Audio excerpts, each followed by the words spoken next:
Hi hello नमस्कार मित्रमैत्रिणींनो, मी संध्या तुम्हा सर्वांचं स्वागत करते साफसफाईच्या आजच्या आपल्या नवीन पॉडकास्टमध्ये. चला तर मग मंडळी, जास्त वेळ वाया न घालवता सुरुवात करूया आजच्या आपल्या चर्चेला. मंडळी, थंबनेलमधील नमुन्यांना तर तुम्ही ओळखलंच असेल. बरोबर, अख्खा महाराष्ट्र ह्यांच्या लव्ह स्टोरीला आणि प्रेमाला दाद देत होता.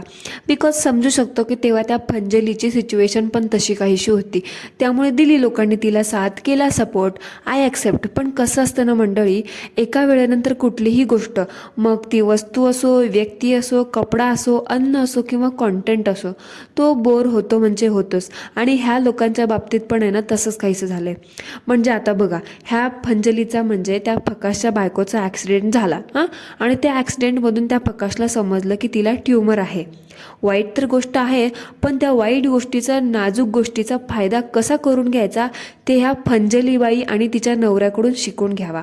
म्हणजे ह्या माणसाच्या वागण्यावरून, ह्या ज्या प्रकारे व्हिडिओ बनवून टाकतो ना त्याच्या बायकोचं, ते बघून ना असं वाटतं की ह्याला ह्या गोष्टीचं दुःख कमी आणि आनंदच जास्त झाला. की तो असं म्हणत असेल, बरं झालं बिचारीला ट्यूमर झाला, कॉन्टेंटचा कॉन्टेंट आयता आणि घरबसल्या काही न करता, जास्त मेहनत न घेता फेम ते फेम मिळून गेलं. म्हणजे बघा ना, आता ही व्यक्ती, हे लोक पण, हे कपल पण टिकटॉकवरती होते, तेव्हा पण ते टिकटॉकवरती पण तसले ठुकरट रील्स बनवायचे आणि बकवास डेली व्लॉगिंग करायचे. पण जेव्हा टिकटॉक बंद झालं त्यानंतर ह्या लोकांचं जसं आगमन इंस्टाग्रामवरती झालं आणि यांनी पण आपली बकवासगिरी तिथे दाखवायला चालू केली. आणि तेच ना, म्हणतात ना, कामधंदा न करता, काही न करता रील बनवायचे आणि घरात बसून पैसे कमवायचे. ठीक आहे, ते सगळंच होते, त्यांची पर्सनल लाईफ होती. पण आता ह्यांनी पर्सनल लाईफला असं चव्हाट्यावरती काही मांडलं आहे ना, त्याच्यामुळं म्हटलं विनाकारण आता ह्या विषयाला आपण हात घातला पाहिजे. आता बघा, त्याची बायको ही फंजली, अचानक तिचा ॲक्सिडेंट झाला आणि सगळं काही कांड आहे ना तेव्हापासूनच चालू झालं. म्हणजे ह्या माणसाने ना तेव्हापासून आहे ना बाकी कामधंदा सगळा सोडून फक्त आणि फक्त त्याच्या बायकोच्या दुखण्याचा आणि तिच्या आजारपणाचा आहे ना आपला कंटेंट म्हणून वापर करून फायदा करून घेतला.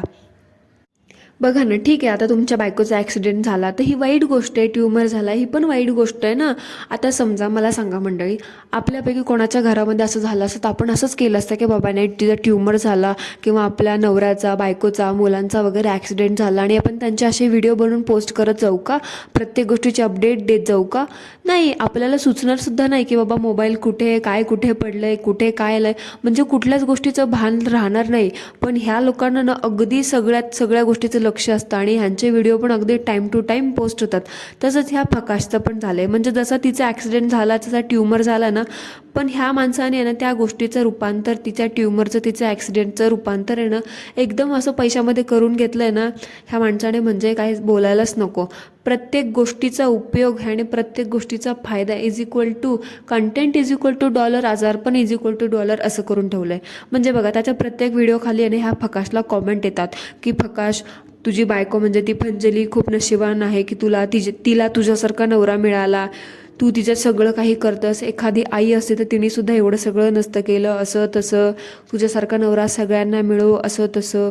अहो मंडळी, मला सांगा, त्याने जे सगळं केलं, पण त्याने ते सगळं केलं पण त्याने ते तुम्हाला पण दाखवलं ना की बाबा बघा, मी हे सगळं करतोय म्हणून.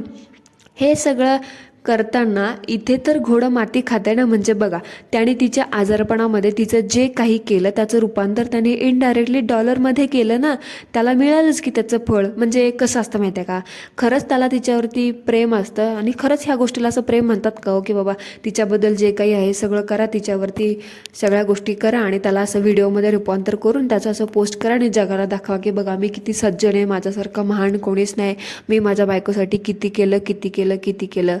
ह्यालाच प्रेम म्हणतात का? काय माहिती बाबा. म्हणे तिला ट्यूमर आहे.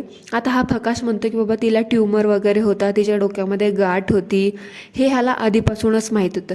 म्हणजे ह्या माणसाने एका ठिकाणी इंटरव्ह्यू दिला होता आणि त्यांनी असं सांगितलं की त्याची तेव्हा परिस्थिती वगैरे खूप चांगली होती. तो तेव्हा ट्रेडिंग, इंट्राडेडिंग, व्हॉटेवर काय ते असतं वगैरे ते करायचा. तेव्हा त्याच्याकडे बक्कळ पैसा पण होता, त्याने स्वतःचा फ्लॅट वगैरे घेतला होता आणि त्याचं ते सगळं बघूनच त्या फंजलेच्या आईने ना तिचं लग्न त्याच्याशी करून द्यायचं ठरवलं. आणि आणि ह्यालासुद्धा माहीत होतं आणि तिच्या आईलासुद्धा माहीत होतं की त्या फंजलीच्या डोक्यामध्ये गाठ आहे. आता मंडळी, गाठ कशी पण असू दे, ती गाठ एवढे दिवस लहानपणीची गाठ आहे म्हटल्यावरती ऑफकोर्स ती ट्युमरच असणार ना. तर मला सांगा, आता ह्याला माहीत होतं लग्नाच्या अगोदर आणि लहानपणापासून तिला गाठ आहे, तर मग ह्याच्याकडे लग्नाच्या अगोदर ह्याच्याकडे एवढा पैसा होता, तर मग ह्याने तेव्हाच तिचा इलाज का नाही केला? बरोबर ना. हा प्रश्न बरोबर आहे की नाही? तुमच्या डोक्यात कधी आला होतं की नाही? हे मला कॉमेंटमध्ये नक्की सांगा. मी तर विसरलेच मंडळी. तेव्हा जर ह्याने गपचूप तिचा इलाज केला असता तर आत्ता असे डॉलर नसते ना मिळाले, आणि सोबतच फेम, सिंपती आणि किती ग बाई मी हुशार, किती ग बाई मी छान, सज्जन, लोकांच्या मनामध्ये अशी एक छानशी इमेज नसते ना बनवता आली. म्हणूनच तर हे सगळं चालू आहे ना नाटक. म्हणजे असं काहीतरी प्लॅन करून घडवलं गेल्यासारखं वाटत नाही ह्या गोष्टी मला. म्हणजे बाबा बोलायला नको ह्या विषयावरती, कारण कसं असतं माहिती आहे का? समजून घ्या आता. आता बघा, तिचा ॲक्सिडेंट झाला आणि त्यात ट्युमर आहे, हे सगळं वगैरे वगैरे सगळं ठीक होतं. ट्रीटमेंट वगैरेपर्यंत पण ठीक होतं. पण ह्या बिचाऱ्या माणसाला आहे ना चांगलं समजलं होतं की लोक सिंपतीसाठी तरी का होईना ना आपल्याला बघायला येतात. म्हणून ह्या माणसाने तेव्हापासून ते काय त्या बायकोच्या आजारपणाचं नाटक चालू केलं आहे ना, किंवा अजून ते काय थांबायचं नाटकच नाही घेते. म्हणजे तिचं आजारपण बाजूला राहिलं आणि तिचं हसू करून ठेवलं आहे. म्हणजे कोणीतरी असतीलच ना लोक की बाबा प्रत्येकालाच हे असले कॉन्टेंट आवडतात असं नाही ना. बरोबर ना. गेली 6 ते 7 महिने झालं हा बायकोच्या आजारपणाचं, जसं की तिला आज मी डॉक्टरकडेच नेलं, तिला आज मी हेच केलं, तिला आज मी असं ट्रीटमेंट दिलं, आज हेल्थ चेकअप, हेल्थ अपडेट वगैरे वगैरे असे हे एवढे कंटेंट बनवून टाकलेत ना त्यांनी. म्हणजे इनडायरेक्टली बायकोचं आजारपण इज इक्वल टू कॉन्टेंट असं. म्हणजे लोकांच्या मनात आपली जागा पण होते आणि स्वतःचा खरा स्वार्थ पण पूर्ण होतोय, आणि कोणाला समजतही नाही आहे की ह्याचा नेमका उद्देश काय आहे ते. काय हो प्रकाश काका, बरोबर ना? खरंच तिच्यासाठी एवढं तुम्ही मनातून केलं का हो? का फक्त लोकांची सिंपती गेन करण्यासाठी, फेम मिळवण्यासाठी आणि चांगली चांगली इमेज बनवण्यासाठी सगळं केलं? कारण ह्या माणसाला आहे ना सोशल मीडियाचं गणित चांगलं कळलं आहे की लोकांना थोडं इमोशनल कंटेंट दाखवला की आपलं काम आहे ना सहज सोपं होऊन जातं. म्हणजे ह्या माणसाने आहे ना ह्याच्या चॅनलवरून ह्याचे सगळे जुने व्हिडिओ डिलीट करून टाकलेत. बिकॉज ह्याला पण माहिती आहे की रोजचा आपला कंटेंट आहे ना आपल्या घरात बसला आहे आणि तो कंटेंट फिक्स आहे. त्या कंटेंटनी उडी जरी मारली की आपण त्याचा व्हिडिओ बनवून टाकायचा. फंजलीबाईने आज उडी मारली, त्या त्या कॉन्टेंटनी आज घरात एक चक्कर जरी मारली ना तर म्हणायचं आज फंजलीबाईने घरात उडी मारली. म्हणजे छोट्या छोट्या गोष्टीचं, इवन ती तिचं छोटे छोटे क्षण, पर्सनल क्षणसुद्धा जगत असेल ना तर तिच्या गोष्टीचा हा माणूस आहे ना व्हिडिओ बनतो आणि पोस्ट करून टाकतो. अरे काय गरज आहे? बायको आहे ना ती तुझी, ॲटलिस्ट तिच्या पर्सनल गोष्टी तरी पर्सनल ठेव. आणि आता ह्या माणसाने याने एक वेगळाच कॉन्टेंट चालू केला आहे. म्हणजे मध्ये मध्ये बघा जेव्हा टिकटॉक वगैरे रिसेंटली चालू झालं होतं तेव्हा एक कपल होतं, तेव्हा ते जसं की पिरियड अवेअरनेस वगैरे ह्या सगळ्या, मेन्स्ट्रुअल वगैरे ह्या सगळ्या गोष्टीवरती लोक अवेअरनेस पसरवत होते. तेव्हाचे ते कॉन्टेंट उचलून आता हा ह्याच्या बायकोसोबत ते सगळे कॉन्टेंट रिक्रिएट करतोय. म्हणजे काय हे? ती आता सुज्ञ आहे, तिला ह्या सगळ्या गोष्टी कळत असतील तर मग आता कळत जरी नसतील तर तू त्या गोष्टी तिच्याकडून करून घेतोस की बाई हे असं कर आणि आपण ह्याचा व्हिडिओ बनवून लोकांना दाखवू. म्हणजे लोक तुला बघून आणि ह्या सगळ्या टॉपिकला बघून आपल्याकडे अट्रॅक्ट होतं. म्हणजे इनडायरेक्टली तो ना तिचा कॉन्टेंटच बनला आहे.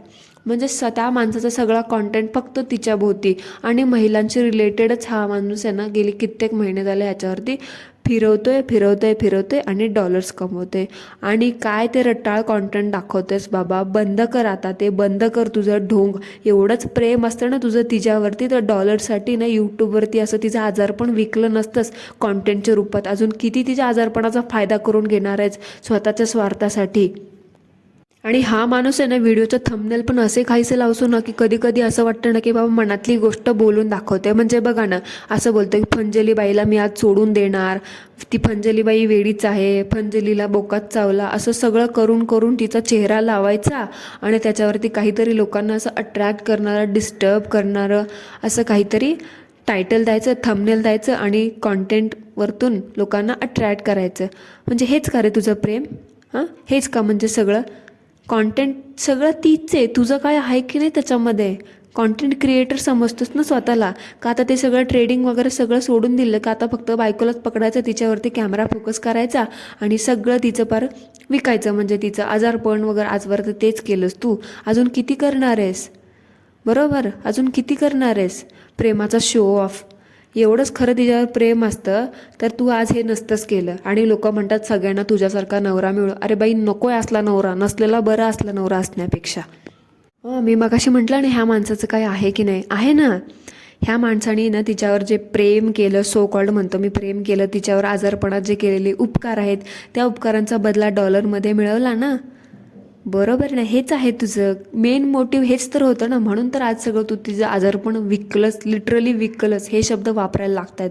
आणि त्याची ती बायको, ती तर बाबा मला वाटत होते की ॲटलिस्ट ती तरी आता आजारपणात आहे म्हणून ॲटलिस्ट ती तरी जरा शहाणी असेल. पण नाही, ती फंजलीबाई पण काही कमी नाही.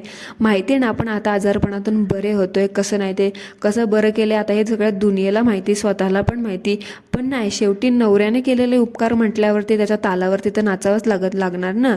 आता काय ना, काय ते ॲक्टिंग आणि काय ते प्रँक्स व्हिडिओ, काय ते मॅन्स्ट्रुएशनचे व्हिडिओ आणि काय ते ब्युटी प्रॉडक्ट्सचं प्रमोशन. म्हणजे मला तर कधी कधी असं वाटतं ना, ह्या लोकांना असं वाटत असेल की बरं झालं ॲक्सिडेंट झाला, बरं झालं ट्युमर झाला, रातोरात लाखो फॉलोअर मिळाले, रातोरात $1,000,000 मिळाले आणि फेम तर मिळालं. शेवटी एक गुड इमेज पण तयार झाली लोकांच्या नजरेत. लाजा नाही वाटत का रे तुमच्यासारख्या लोकांना? कसं वाटणार ना, शेवटी इन्फ्लुएन्सर आहात, सिंपती कपल आहात. बरोबर ना. तुम्हाला कसली आली आहे लाज विकून खाल्ली तेव्हा तर आज एवढं सगळं चव्हाट्यावर मांडलं ना. लाज वाटत असती तर एखाद्या माणसाने आहे ना बायकोची अशी नाजूक अवस्था अशी चव्हाट्यावर मांडली नसती आणि तिचं आजारपण असं विकलं नसतं. बस करा आता हे तुमचं, बस करा, बंद करा ही तुमची नाटकं. आता अजून किती दिवस तोच रटाळ बकवास आणि चाइल्डिश कंटेंट दाखवणार आहात? कोणीही इंटरेस्टेड नाही आता तुमचं ते तसलं ढोंग बघायला. Grow up. यूट्यूबवरती असला फालतू कंटेंट बघवण्यापेक्षा ना बायकोकडे जरा लक्ष द्या आणि कामाधंद्याचं बघ जरा, ती अजून लवकर बरी होईल. आणि अजून किती पैसे कमवणार आहेस तिचं आजारपण दाखवून? तुझ्यासारखा नवरा असण्यापेक्षा ना नसलेला बरा, जो पैसा फेमसाठी आहे ना बायकोचं आजारपण आणि तिची नाजूक अवस्था नशीच जगाला दाखवतो. आणि मंडळी, तुम्हाला ती आपली टोळी माहिती आहे का, की देवाचं नाव घेऊन, देवाचा वापर करून आपल्या फायद्यासाठी आहे ना देवाचा वापर करतात. हा माणूस पण आहे ना त्याच टोळीतला आहे. फक्त ह्याचं नावच नाही तर हात देवाला पण सोबत घेऊन फिरतो व्हिडिओमध्ये. म्हणजे काय करतो माहिती आहे का, हा स्वतःच देवाचा वेश धारण करतो आणि व्हिडिओमध्ये म्हणतो की माझ्या बाजूला जर तुम्हाला देव दिसला तर समजा की तुमच्यासोबत आज कुठली तरी चांगली गोष्ट घडणार आहे. आणि स्वतःच नंतर तो क्लिप एडिट करून स्वतः देवासारखा गेटअप करून मेकअप करून बाजूला येऊन बसतो. अरे काय हे? आणि लोकांना असले फालतू सल्ले प्रवचन देत बसतो. माझ्या मते असं, माझ्या बाजूला असं, माझं तसं, अमुक तमुक देव दिसला तर तुम्ही भाग्यवान आहात. अरे काय काय डोक्यावर परिणाम झालाय का माणसा? बायकोसोबत तुझ्या पण इलाज कर आणि हा फालतू अंधश्रद्धा डोंग पसरवू नकोस. हा माणूस एवढा नीच आहे ना की त्याच्या बायकोसाठी आहे ना हा एका देवाच्या पदयात्रेला गेला होता अनवाणी पायाने. पण हा माणूस आहे ना एका महान कार्यकर्त्यासारखा आहे ना आधीच त्याचा प्रचार करत होता. म्हणजे ह्याला पण माहीत होतं की बाबा एकटं गेलं तर आपलं काय होणार नाही, फालतूचं वायाला जाईल, त्या गोष्टीचा फायदा कसा करून घ्यायचा. मग अशी म्हटलं तसं हा खूप डोक्याने चालतो. ह्याने बायकोचा आजार पण आहे ना फक्त आपल्या फायद्यासाठी करून घेतले. तसंच केलं ह्याने, त्या गोष्टीचा पदयात्रेला जाण्याचा प्रचार केला आणि त्याचे व्हिडिओ बनवून टाकले की बघा मी किती महान आहे, मी ह्या दिवशी माझ्या बायकोसाठी इकडे जाणार आहे, तुम्ही सगळ्यांनी पण माझ्यासोबत चला. मग अंध भक्त, बावळट भक्त तर काय रिकामटेकडेच असतात, स्वतः तर काही कामधंदा करत नाहीत. ह्या लोकांना बघून ह्यांना व्ह्यूज देऊन ह्यांना मोठं करतात आणि नंतर ह्यांचे व्हिडिओ शेअर करून अजून यांना मोठं करतात आणि शेवटी गेले ह्याच्यासोबत पदयात्रेला. व्हिडिओ बनवून काय बायकोसाठी काय मागत होता काय माहिती, असं दाखवत होता की मी खरंच किती महान आहे आणि म्हणे मी भीक मागत देवाच्या दारात गेलो. खरंच तुझ्या मनात एवढं प्रेम असतं तिच्याबद्दल आणि देवावर एवढी श्रद्धा विश्वास असता तर गपचूप एकटा गेला असतास पदयात्रेला. असं नाही की शेवटी जगाला गोळा करून गेला नसतास. पण नाही रे, शेवटी तिच्यावर कितीही केलं तर तू उपकार करतोयस ना आणि त्या उपकारांचा मोबदला डॉलरमध्ये मिळवायचा आहे तुला. बरोबर ना. आणि ते मी किती महान आहे, मी तिच्यासाठी किती काय करतो, मी किती छान आहे, माझ्यासारखा नवरा कुणालाच मिळाला नाही, तिलाच मिळाला, मी किती सज्जन, मी किती महान, हे दाखवण्यासाठी मुद्दाम तू सगळ्या लोकांना गोळा केलास आणि गेलास घेऊन. मी म्हणते पण कशाला पाहिजे एवढं सगळं? करू वाटलं कर, तिचा आजार पण नाही तर नको करून देऊस. कशाला असं करून जगाला दाखवतोयस की बाबा मी किती महान, मी किती मोठा, आणि इनडायरेक्टली प्रत्येक गोष्टीचं रूपांतर पैशामध्ये करतोयस. अरे किती अजून छळणारेस तिला? सुधार लवकर आणि बंद कर तुझी ही सगळी नाटकं, नाहीतर एक दिवस आहे ना तुला खरंच भीक मागत बसावं लागल. आणि ह्यांना लोक कॉमेंट पण करतात की फकाश तू आहेस म्हणून फंजली वाचली, नाही तर आज तिचं काही नसतं, फंजलीमुळे असं तसं वा वा. अहो पण मंडळी, त्या फंजलीमुळे तर ह्याची मजा आणि वाहवा चालू आहे ना. तिचा ॲक्सिडेंट नसता झाला, तिचा ट्युमर उघडकीस नसता आला, तर ह्याचं काय होतं? काहीच नव्हतं. फक्त तिच्या नावावरती, तिच्या नावाचा, तिच्या आजारपणाचा वापर करून ह्या माणसाने स्वतःचं पार चंगळमंगळ करून घेतले. पण यांच्या अंधबंध भक्तांना काय सांगावं, बेअक्कलच येते पहिल्यापासून. तर काय ह्यांना हे लोक जे दाखवतील ना ते खरं मानतात आणि वाह करत बसतात. आणि रिसेंट व्लॉगमध्ये ती फंजलीबाई पण आता व्लॉगिंग करायला लागली. म्हणजे ते कसं झालं आहे माहीत आहे का, आता हिला पण लय चूल मच गई, ते म्हणतात ना बहुत चूल मच गई आहे तसं काहीतरी. अगं बाई, तुला धड नीटनेटकं चालता येत नाही, बोलता येत नाही, तर कशाला कॅमेरा पकडून व्लॉगिंग करायचा अट्टहास, आणि वरून सांगायचं मला उजव्या बाजूला हातामध्ये ताकद नाही आहे, मला दम लागतोय चालताना. मग बस घरात. कोणी सांगितलं तुला व्लॉगिंग करायला? रस्त्याने फिरते उगाचं तोंड घेऊन व्लॉगिंग करत. बस घरात बस, आराम कर. उजव्या हातामध्ये तुला बॉटल धरायला, पिशवी धरायला तुझ्या उजव्या हातामध्ये जोर नाही आहे, ताकद नाही आहे. कॅमेरा पकडण्या इतपत ताकद बरी आहे का तुझ्यामध्ये? म्हणजे बघा, ही पण त्याच्या प्लॅनमध्ये तेवढीच सामील आहे. खरंच ॲक्सिडेंट झाला होता का, खरंच ट्युमर झाला, तर मला आता ह्या गोष्टीवरतीच शंका आहे. आता लोक म्हणतात एक स्त्री असून दुसऱ्या स्त्रीबद्दल असं बोलते. तर हे बघा, मला तसलं ज्ञान पाजळू नका. असल्या पुळचट, असल्या ढोंगी स्त्रियांबद्दल आहे ना मला काही एक सिंपती किंवा काही एक आदर नाही. त्यामुळे तुमचं प्रेम आणि तुमचं ते स्त्रीत्व, तुमचं ते स्त्रीबद्दलची भावना ना तुमच्या पाशीच ठेवा. अशा फेक लोकांना ना मी चांगलं ओळखते. त्याच्यामुळं आपलं प्रेम आणि आपली ती जे काही भक्तीपणा आहे ना ते त्यांच्या चॅनलवरती पाजळायचं. माझ्या इथे येऊन कॉमेंट नाही करायचं. ह्या कॉन्टेंटशी रिलेटेड माझ्या मतांबद्दल तुम्हाला काय वाटलं कॉमेंटमध्ये मला नक्की सांगा. आणि ह्या दिदी पण दिसतात तेवढ्या साध्या भोळ्या नाही आहेत. चला तर मग मंडळी, दॅट्स इट फॉर टुडे. हा आजचा आपला पहिला पार्ट होता असं मी म्हणू शकते. सेकंड पार्ट मी ह्यांच्यावरती लवकरच घेऊन येईल. तोपर्यंत व्हिडिओ आवडला तर कसा वाटला मला कमेंटमध्ये नक्की सांगा. तोपर्यंत ॲज ऑलवेज सर्वांनी काय करायचं ते करा. भेटूया पुढच्या एका नवीन पॉडकास्टमध्ये. तोपर्यंत थँक्यू सो मच, धन्यवाद. आणि ह्या सगळ्या नाटकांबद्दल, ह्या व्यक्तींबद्दल, ह्या कपलबद्दल तुम्हाला काय वाटतं हे कॉमेंटमध्ये मला